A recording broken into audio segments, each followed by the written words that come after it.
Hey, welcome into the Stinkin Truth podcast alongside Mike Evans. I am Mark Schlereth. Thank you so much for making us a part of your day. Please make sure you like and subscribe and do all those things. Mike, how are you, buddy? I'm doing great. Not as great as Brock Purdy's doing. Man, right. From Mr. Irrelevant to Mr. Getting paid. A $265 million contract, $181 million of it guaranteed for a guy that was the last pick, was Mr. Irrelevant. Hey, good for him. But this is a conversation we've had over the last couple of years, knowing that this deal was looming. Is Brock Purdy worth it?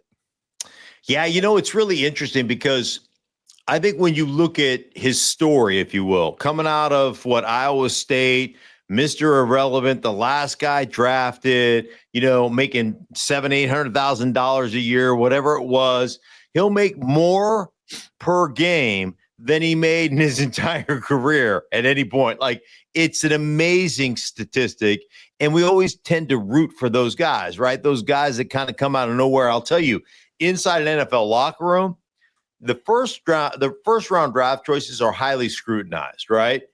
I mean, come into an NFL locker room as a first rounder and not be worth a squirt of piss, and you will be 100% a pariah. We don't have any time for you in a locker room. Come in as a late round draft choice, come in as a free agent and prove yourself. Man, you are you're the belle of the ball. You're one of the favorite children in that locker room. And I experienced that, right? I was a 10th rounder out of Idaho, because I was able to make it. There's a certain amount of respect that you get because of those situations. So there is no question inside that locker room, guys are happy for Brock Purdy. Guys are excited about Brock Purdy. And he's in in that position because of where he was drafted and all those things. But make no bones about this.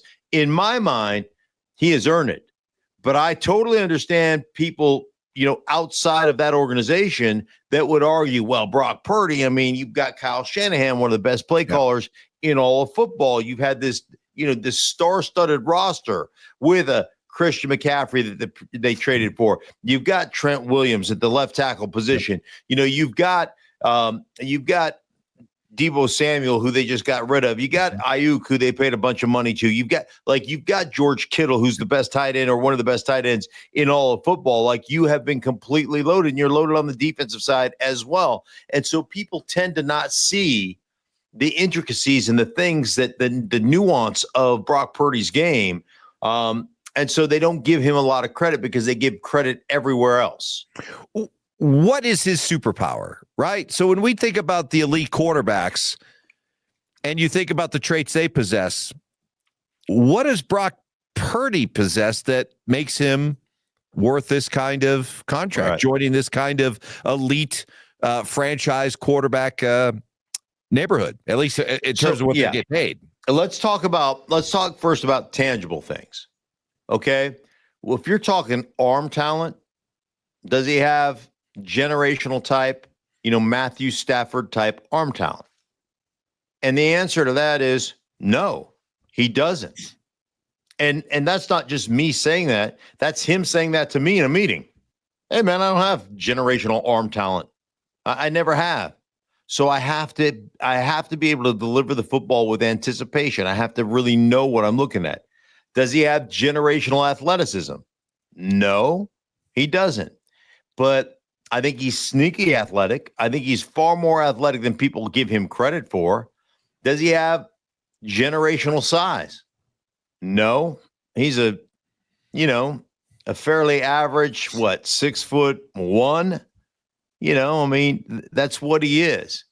Where his superpowers lie are within his ability to process information, his ability to understand, formationally what we're in, personnel-wise what we're in, how the defense is facing us, and his ability to see it pre-snap, diagnose it pre-snap, confirm it post-snap, and make a decision and get through a progression.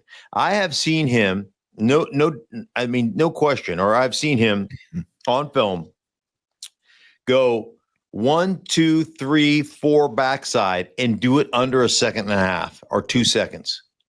Like where he just goes, instantly eliminates number one on the front side because of leverage and because of, sideline and leverage. All right, that's done. Let me get to 2. No, I've eliminated that because of, the coverage that they're in. 3, no, I don't like it. 4. And I've watched him go through progressions like that fast where he is like, and he'll do this where based on pre-snap, will eliminate something right off the bat and get to the backside like instantly. As soon as he drops back, he's like, okay, back to the backside. Yep. And he's not even messing with the front side based on the look that he gets. So that tells me he's got elite level neck up processing ability. Okay. So that's the superpower 1. Superpower 2, man, foot energy and his ability to manipulate the pocket. He is so good in the pocket, and his feet time up so well to his throws. Like you watch him, the guy is incredible in the pocket. No wasted motion, not going to take a lot of sacks, is a guy that really will get the ball out on time. And so you look at Brock Purdy and you say, okay, maybe he doesn't have the elite level skill set. And let's face it, Mike, that's easier to pay that stuff, right? Right. It's easier to pay a guy when he's got a generational arm talent, when he's got generational athletic ability, when he's got generational size. Like that's easy to make that decision. But when you don't have that stuff, like honestly, when you don't have that stuff, it's remarkable. And I'll just take this kind of tangentially. I'll take this over to Chicago Bears. If Brock Purdy would have gotten drafted by the Chicago Bears, would we even know who he is? Under Eberflus and under that offensive, like the schematics of that offense. Like, I don't know about you, but when I hear all the information that came out late last week about Caleb Williams in Chicago, where he's like, I never sat down with the coaching staff and I was just in a dark room studying film by myself. His dad came out in this article that's going to be published on ESPN about, well, listen, we didn't want to go to Chicago, but we didn't want to blow the thing up. We didn't want to nuke the city, but we didn't want to go there. And, we would rather gone to Kevin O'Connell in Minnesota and all this, that, and the other. And then, Caleb Williams comes out and says, hey, man, nobody walked me through the process. I thought it was a huge mistake when they drafted Caleb Williams and they didn't have a legitimate kind of NFL long-term quarterback as a backup.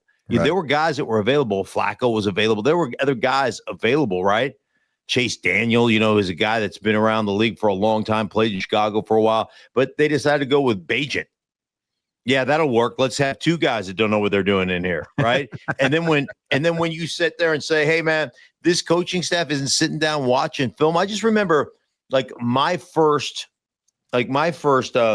start in the NFL.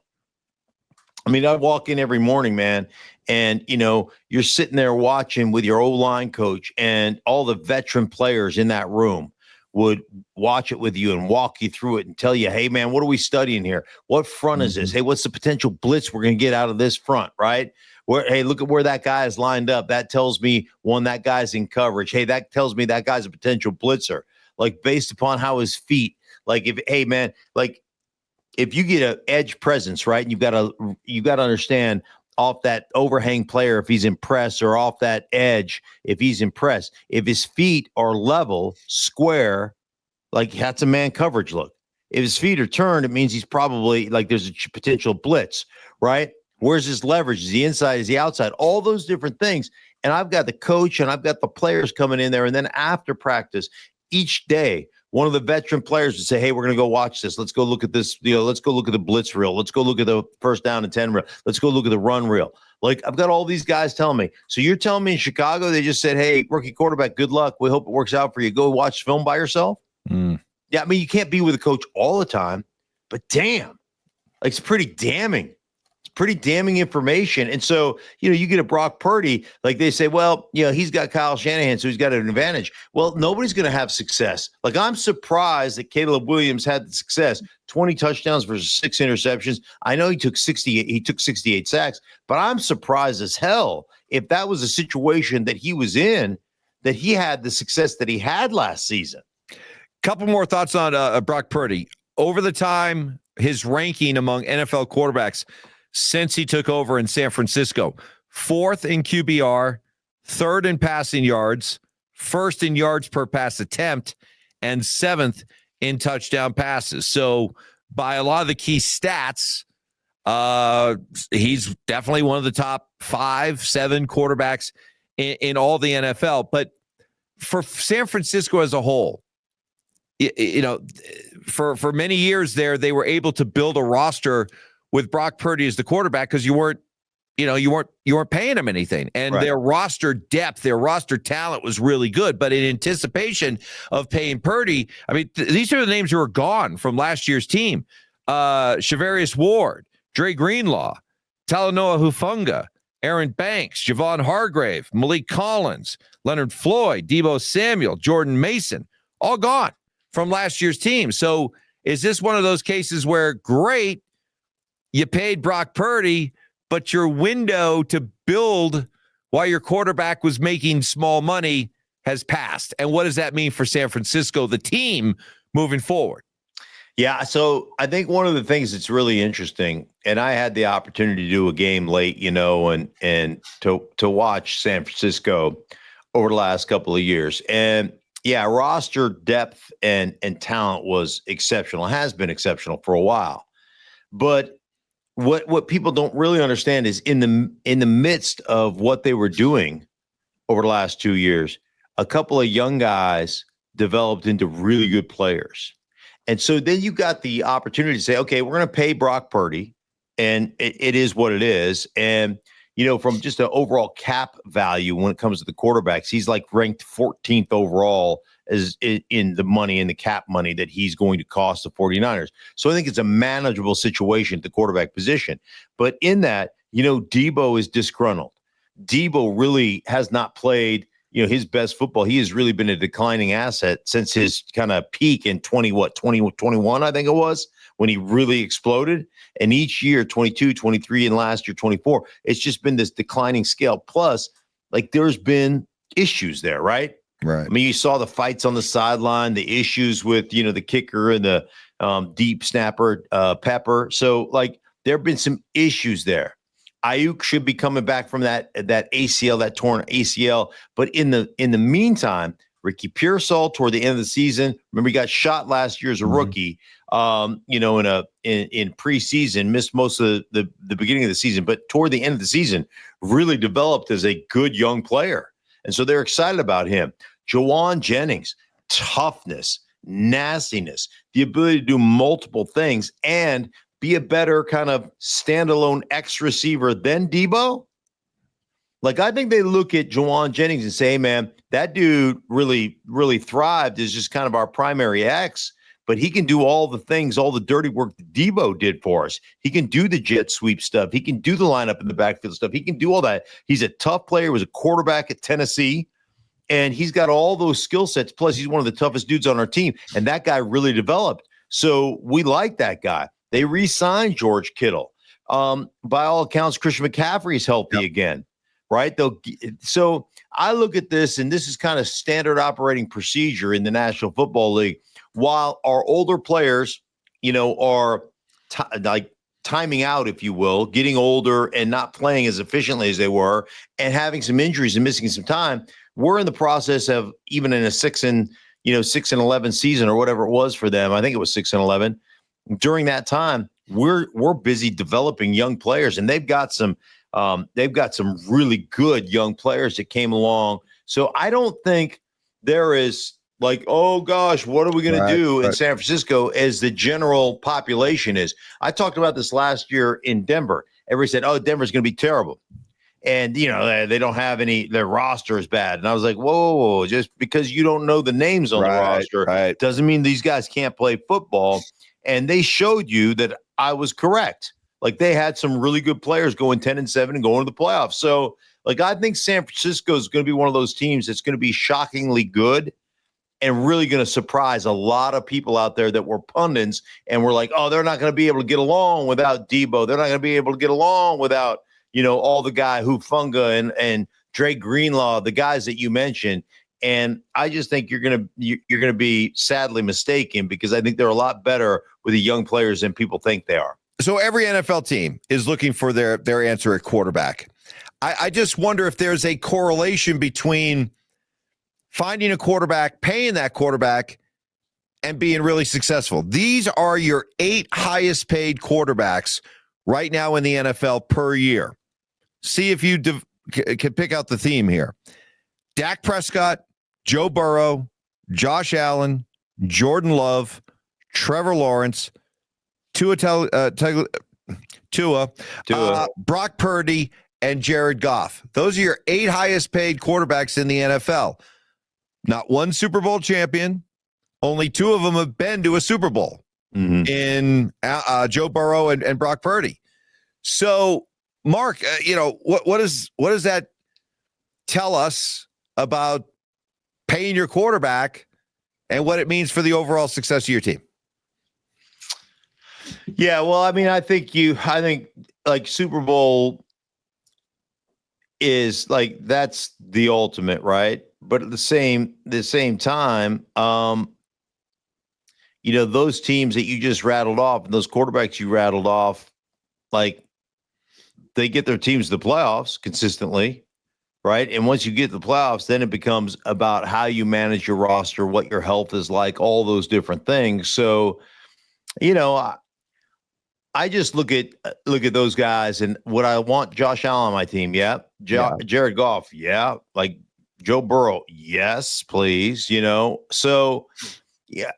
Every year, as you develop as a football team, if your quarterback has success, you're going to have to pay that guy. And it depends on how you manage the rest of your roster, how you manage your salary cap. Really comes down to, if you can do that well, if you're smart and you can do that well, and you're an organization where people look at it like, hey, man, I want to be here. I want to play here. I want to stay here. Well, then you've got an opportunity to manage it well.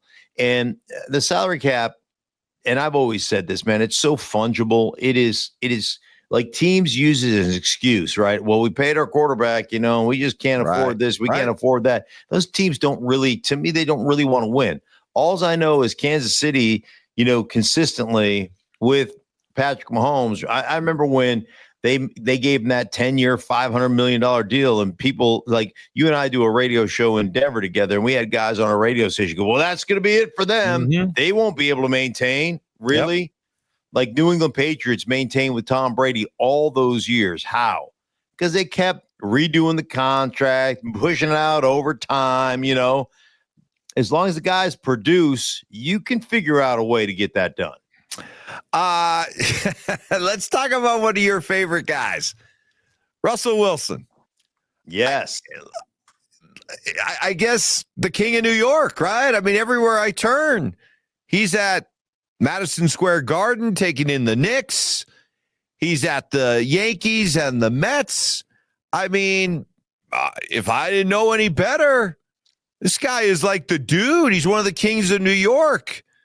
Do you almost admire Russell Wilson for being able to look at himself and still see a big-time star quarterback and be able to just sort of be oblivious and block out the fact that you do understand you're a journeyman quarterback now. You're the dreaded placeholder. You're the dreaded bridge quarterback.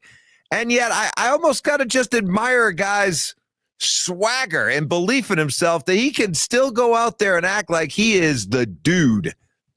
Do you think guys like on the Knicks or guys like on the Celtics that were there at the game, or guys with the Yankees and the Mets when he was there just yesterday, you think anybody's going, who's this guy? Why is he here? What is he here doing? He's taking pictures with Aaron Judge. And yeah, I do. There is a certain amount, like, I admire, like, not only that you can still waltz in there like you're the guy, he's at the Met Gala, whatever it is. Right, but, same thing. Right. That you can just waltz in there like the cock of the walk and go like, yeah, you know what? It's all good here. Like, like there's no shame, or there's no like, oh yeah, I'm a journeyman guy and they're looking to replace me. Which by the way, Mike, like, maybe I'm crazy, but go with me on this theory. You drafted Jackson Dart at what, 23, 24, 25, whatever it was, right? You move back up into the draft. You got Abdul Carter. You move back up in the draft. They are a legit defense, right? With Dexter Lawrence and some of the guys they got on defense, Abdul Carter now. Like, I think they've got the Giants' chance to be really good defensively. Right now, you're sitting in a quarterback room that's got Tommy Cutlets. It's got Jameis Winston. It's got Russell Wilson in his football pants during minicamp when everybody else is in shorts. Like, you've got this eclectic room, and you've got Jackson Dart, who the powers that be, both general manager Joe Shane and head coach Brian Dable, love. They love him. They talk about his, the meetings they had with him and all these things. Like, if I'm those two guys, why would I not just start Jackson Dart right off the bat and use the Denver Broncos as kind of my litmus test? So think back to last year. Everybody's saying the Broncos aren't worth a squirt of piss, right? The Broncos don't have enough on their roster. The Broncos aren't very good. The Broncos, da-da-da-da-da. Oh, their quarterback was the sixth best quarterback in this draft, right? Of the six guys taken, he was the sixth best. Many people said he's not anything more than a second-round pick in Bo Nix. What are they doing, right? And what do? Start him from day one, right? Even though they had a quarterback competition and Jared Stidham was, a backup quarterback and played and started with the Raiders a little bit, even though they had a guy that's a quote-unquote journeyman, They started him from day one. And they relied on this stellar defense. And for those who aren't familiar with the story, he was okay early. He had some footwork issues. He had some recognition issues. He had some things that he had to learn along the way. But it was a baptism by fire, right? J.C. Penney, J.C. Penney, who created J.C. Penney's, the huge department store. Yes. One of my favorite quotes of it, it's a J.C. Penney quote. He said, the best teacher is the job itself. Mm-hmm. Love that. So put in Bo Nix, and by middle of the season, Bo Nix was legitimate to the point where he had more touchdowns than Josh Allen. He was 29, I think 29 and 12. Josh Allen was 28 and 6, touchdown interceptions. He was outstanding. And the other thing I'm thinking about is Brian Dable and Joe Shane, if they don't produce, they're getting fired, right? Yeah. So my thought process is this. Why not start the rookie from day one? Why not just cut Russell? What is he making? $10 million? Cut him, start the rookie from day one, and watch him grow. And as he grows, relying on that defense early to help them win a few games, as he grows and as he develops, you can sit there and say, hey, man, we got something special here that we're building. And you don't want to create a lack of continuity by firing and bringing in new coaches. We believe in the kid. Why not run it back? Yeah, but a couple differences from that Broncos scenario. One, let's just talk about job security. Sean Payton didn't need to worry about job security, okay? Right. But the Giants, so you tell me what gives you more job security, like the Giants situation. Is it playing the quarterback right away gives you job security, or is it the idea that you leave him sort of like he's the unopened toy, in the up on the shelf, leave him there for a while, continue to build up the mystique, the idea, the mystery of what this guy could represent. And in the meantime, we'll play somebody like a Russell Wilson or a Jameis Winston. What gives you more job security? Because last year, take a guy like Gerard Mayo with New England, right? First year head coach, they got Drake May. They don't play him right away. They play Jacoby Brissett. So you got all the built-in ideas about job security there. And yet Drake May, while even showing some potential that you liked, you did one of their games late in the season, still didn't give Gerard Mayo a whole lot of grace. He got fired when it was all said and done. So what gives you, in that Giants situation, more job security? Playing the kid right away, or leaving him, putting off as long as possible before you play that, ace up your sleeve? Yeah, well, so to me, you're not winning with Jameis Winston or with Russell Wilson on a consistent basis, right? You're not a legitimate, especially in that division with Philadelphia, who is the best roster in football. Washington went to the NFC Championship last year. Dallas is going to get their quarterback Dak Prescott back. Plus, they went and got George Pickens to go on the other side of CeeDee Lamb. So, like that division, you're not winning consistently with either Russell Wilson or Jameis Winston. Jameis Winston was never seen a team meeting he would throw it into. And, there's a bunch of routes that Russell Wilson just flat out won't throw, and then he'll take a bunch of sacks. So to me, what gives you the best chance? Like, would Gerard Mayo have saved his coaching? Like, would he have given himself another year if he would have just said, you know what, we're not very good, and we're going to start right off the bat with our young first-round draft choice, the quarterback position, and let him grow, and let's see what we can become, and let's create some excitement. I just think. Listen, and I know that coaches and general managers, like, they got to win, they got to do all those things, but I also know you're thinking about your own job security, and I just feel like from day one, if Jackson Dart's your starter, because there's not a lot of people that are Giants fans that have a lot of belief that you're going to be able to usurp anybody within your division with those guys at quarterback, whether it's Tommy Cutlets, Russell Wilson, or whether it's Jameis Winston.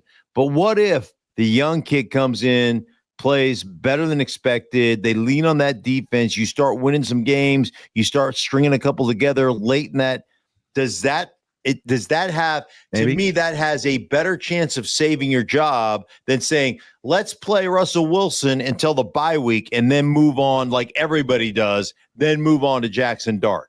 I just think you've got a better chance going right from the start, balls on the table, let's roll. Yep. So that would be my assessment. Yeah, I just think that the more you look at it, if you're a rookie quarterback, unless he's completely just drowning out there, let him start right from the get-go. But, the whole idea about, I just wonder, though, when it comes to coaches, if the losses start to pile up, it just seems like it's hard to keep your job based on the idea of, well, hey, let's give him a break. He's dealing with a rookie quarterback and all this. I just think that eventually owners and everything, they look at the losses piling up and they really don't give these coaches a whole lot of grace for breaking in a young quarterback. I will say this. Sometimes the eyeball test is really what you need to see. It may not result in wins, but if Jackson Dart starts playing great, develops a real great connection with Malik Neighbors, they start producing a little bit on the offensive side. There's some momentum and some excitement. They play in tight games. Maybe they lose them in the fourth quarter, whatever. Like there's some energy that's involved in that, right? There's some excitement that's involved in that. So we'll see. Meanwhile, Russell's still flopping around town, showing up to places and, sunglasses indoors and all that. So I don't know, where could he go next and, be the toast of the town? I don't know. Dude is the Pope of Chili Town, man. You gotta almost kind of just. I respect it. You almost have to respect that level of just cluelessness, right? It's just complete. I'm completely oblivious to what's gone on in my career the last. And none of it's like there's almost this error, this sense of nothing to see here. Yeah. None of it's my fault. I don't know. The world's conspired against me the last couple of years. Not my fault. But you just got to love a guy who just feels like nothing's changed since I was in Seattle. I'm still the dude, man. I look at myself. I see the dude. All right. Odds. There's a little side bet. You and I. Okay. All right.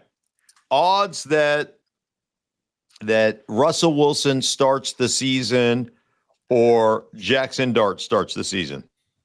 Where you at? I'm going to put Russ starts at 60%. I'm going to put Jackson Dart 80%. Wow.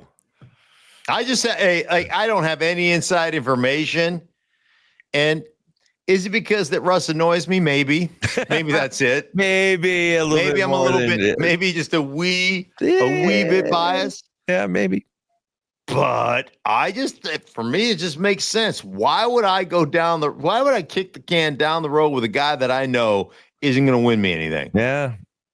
I would like the unknown to me is more exciting than the known. I know what the known is, and it's pretty average. Well, next time we do this podcast, I want you to show up and wear those shades, okay? Because nothing screams, man, that guy's cool, than wearing shades indoors. Yeah, I got a quick story. So I'm at one of my son's baseball games, and I'm sitting by these two old cutters. You're great, and we're just chopping up baseball and talking baseball. And one of the old cutters finally says to me, "Is the lights kind of dim? The lights go up, but it's kind of sunset's that tweener, and the sun is just coming in a real low angle." And the guy looks at me and goes, "What are those halogen lights on top of their hats? What is that?" I was like, those are their sunglasses they put, because the reflection. Yeah. The reflection. Those are sunglasses. They're not halogen lights. I thought they had halogen lamps on top of their hats. Wow.